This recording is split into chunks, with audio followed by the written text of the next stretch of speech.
নমস্কার, stories of চন্দনের একটি ছোট্ট ব্লগে আপনাদের সকলকে স্বাগত জানাই। সকলকে সুপ্রভাত জানিয়ে আজকের এই 2.5 মিনিটের মিনি ব্লগটা শুরু করছি। তো আজ ছিল রবিবার।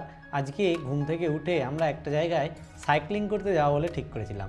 আমাদের ইনস্টিটিউটের এই রাস্তার শেষেই তৈরি হয়েছে একটা শহীদ স্মারক। আসাম আন্দোলনের যে সমস্ত ব্যক্তি শহীদ হয়েছিলেন তাদের আত্মার শান্তি কামনার জন্যেই এই শহীদ স্মারক তৈরি করা হয়েছে এবং এটি একটি পার্কও বটে। তো অনেক মানুষ কিন্তু ইদানিং এই পার্কে বেড়াতে আসছেন। তো আমরা সকালবেলা গিয়েছিলাম, কারণ এখানে সকাল 6টা থেকে সকাল 8টা পর্যন্ত সাইকেল চালানোর ব্যবস্থা আছে। পার্কের ভিতরেই কিন্তু রয়েছে সাইকেল। এখান থেকে আপনি নিজের নাম, ফোন নাম্বার আর টাইম লিখে সাইকেল চালাতে পারেন 6টা থেকে 8টা পর্যন্ত। তাই অনেক দিন তো সাইকেল চালানো হয়নি, তাই আমিও এবং আমার কালিগ দুজনে বেরিয়ে পড়লাম সাইকেল নিয়ে সাইকেল চালাতে। প্রথমেই স্ট্যান্ডে গেলাম, স্ট্যান্ডে ঢুকেই দুটো সাইকেল দুজনে পছন্দ করে নিয়ে নিলাম, নিয়ে চড়া শুরু করলাম সাইকেল। বেশ খানিকক্ষণ চড়ার পর দারুণ লাগলো কিন্তু একটা এই সাইকেল চালানোর অভিজ্ঞতা। এই দেখুন, এটা হচ্ছে ফুড কোর্ট, আর এই বাউন্ডারিটা কিন্তু বেশ বড়।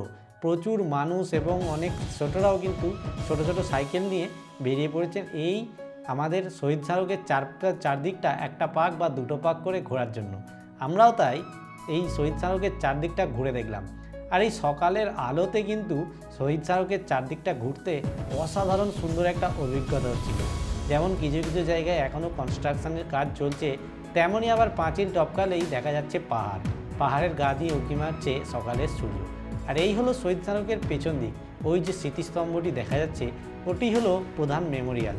ওর ভেতরে এখন তো আমাদের ঢোকার কোনো পরিস্থিতি নেই, তাই পরে কোনো ভিডিওতে আপনাদেরকে ওর ভিতরে যে সমস্ত মেমোরিয়াল হল বা যে সমস্ত জিনিসগুলো আছে কখনো ঘুরিয়ে দেখাবো। তো আজকের এই ভিডিওতে সাইকেল চালানোই ছিল আমাদের মেন উদ্দেশ্য। অনেক দিন বাদে সাইকেল চালালাম, বিশ্বাস করুন। সেই বাড়ি থেকে আসার পর তো সাইকেল চালানো হয়নি।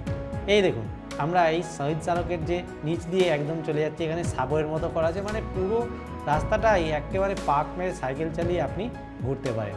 তো অসাধারণ সুন্দর একটা অভিজ্ঞতা আমার ঝুলিতে আবার পুড়ে নিয়ে ফিরছি এবং আপনাদের সঙ্গেও এই ছোট্ট ভিডিওটিতে শেয়ার করলাম এই শহীদ স্মারকের অভিজ্ঞতা। ইনস্টিটিউটের কাছে হওয়া সত্ত্বেও আমাদের কিন্তু এখানে আসা সেরকমভাবে হয়নি। আর এখানে কিন্তু ভারতের প্রধানমন্ত্রীও কয়েকদিন আগেই ভিজিট করে গেছেন। আজকে এখানেই শেষ, দেখা হচ্ছে পরের ভিডিওতে।